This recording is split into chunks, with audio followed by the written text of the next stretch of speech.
আপনার যদি সময় থাকে গুগলে সার্চ করবেন, আজকে গিয়ে বাংলাতেই লিখবেন নবীকে নিয়ে বিধর্মীদের মন্তব্য কি ছিল। পৃথিবীতে এমন কোনো ধর্মীয় গুরু নেই, এমন কোনো গ্রহণযোগ্য মনীষী নেই যেই মনীষী, যেই ধর্মীয় গুরু নবীর প্রশংসা করে নাই। এত আস্তে সুবহানাল্লাহ পড়লাম। আমাদের পাশে একটা দেশ আছে, নাম কি? ভারত একজন নেতা ছিলেন যিনি পেশায় একজন ব্যারিস্টার ছিলেন, তার নাম হচ্ছে মহাত্মা গান্ধী। নাম শুনছেন? মহাত্মা গান্ধী। ইউটিউবে সার্চ করলে সব পেয়ে যাবেন, আপনার সবাই আপডেট মানুষ। আমি অবাক হই, আমি এটা আজহারের মুখে শুনেছি, অনেকের মুখে, ইভেন আমি নিজে এটা পড়েছি, লাস্ট উইকে পড়েছি এটা, তার কমেন্টটা।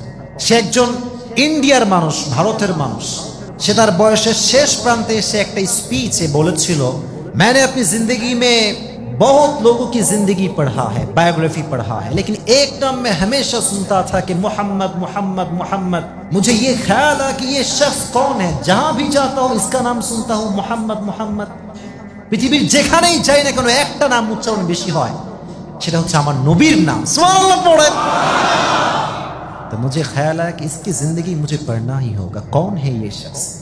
আমি গেলাম ইন্ডিয়ার সবচেয়ে পুরাতন লাইব্রেরিতে to research about the biography of last messenger Muhammad sallallahu alayhi wasallam. পড়তে শুরু করলাম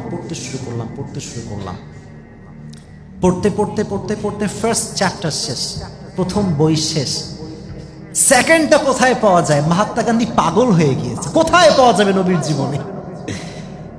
খুঁজতে সেকেন্ড চ্যাপ্টার পাইছে।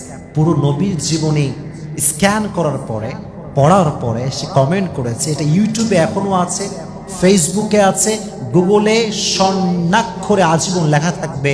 সে লিখেছে, I have scan lot of biographies in my life, but the biography of last Messenger Muhammad was excellent, was fabulous, was supercalifragilistic expialidocious that I have ever scanned in my life. Subhanallah পড়েন। এরকম ব্যক্তির জীবনী আমি মহাত্মা গান্ধী আমার জীবনে কখনো পড়ি নাই। সম্মান কাকে বলে? স্টেটাস কাকে বলে? একটা ইংলিশ মিডিয়ামের ছাত্র ভালো বুঝবেন, একটা নিউজ, একটা পত্রিকায় খুব বেশি লেখা হতো, এটার নাম হচ্ছে এনসাইক্লোপিডিয়া ব্রিটানিকা, অনেক বেশি ফেমাস। এটা আপনারা গুগলে সার্চ করলে পাবেন। এটার যে লেখক তার নাম হচ্ছে ড্রেপার, অনেক শিক্ষিত মানুষ সে ছিল। সে লিখেছে নবীকে নিয়ে, of all the religious personalities, the Prophet Muhammad sallallahu alaihi wasallam is the most successful person in this world, and there is no comparison with our Prophet Muhammad sallallahu alaihi wasallam. সে বলেছে পৃথিবীতে যত ধর্মীয় গুরু আছে, নবীজির মতো, মুহাম্মাদের মতো, মুসলমানদের ধর্মীয় নেতা মুহাম্মাদের মতো ধর্মীয় গুরু পৃথিবীতে দ্বিতীয়টা আর কেউ আসে নাই। এটা কি মুসলিমের মন্তব্য না অমুসলিমের মন্তব্য? এটা কি আমাদের মুসলমান ধর্মের মানুষের মন্তব্য না বিধর্মীর মন্তব্য? এটা হচ্ছে নবীজির সম্মান।